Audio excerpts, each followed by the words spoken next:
at 6.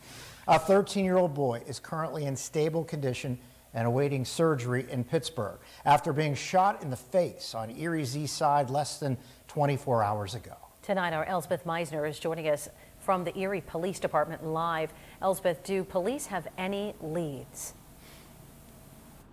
Mike and Eva, right now they do not. They're currently just trying to piece together what transpired last night that led to a shooting of a 13-year-old boy. But they said with people not cooperating, it makes it very, very challenging to find out what really happened. This is every parent's worst nightmare. On Tuesday night, a 13-year-old boy was shot in the face on East 28th Street. He's currently in stable condition awaiting surgery in Pittsburgh, but many questions remain unanswered. The detectives are trying to piece together exactly what happened that night.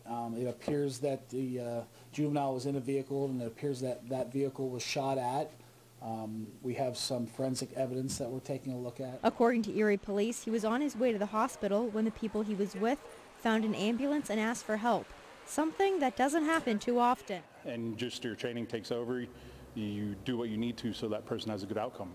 Deputy Chief Rick Laura says it can be frustrating when people aren't cooperating with detectives during an active investigation. Here's a 13-year-old boy that has, an egregious gunshot wound to his face. So, our hope is that if someone has information as to who's responsible for that, that they will come forward with that information. And while members of the Erie Police Department are actively working, trying to piece together what happened on Tuesday night, members of the African American Concerned Clergy say this is another example of why we need to start taking action to stop the violence. Every week, it's a new case. It's a new something that's happening. This kid was 13 years old, and we are really heartbroken and frustrated.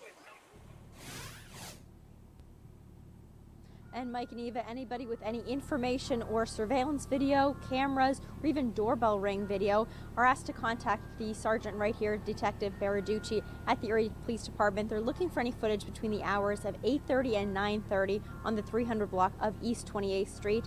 We've also learned that there's going to be a youth gun violence summit tomorrow starting at 11 a.m. at the Eagle's Nest, talking about violence in the city of Erie, especially with the youth.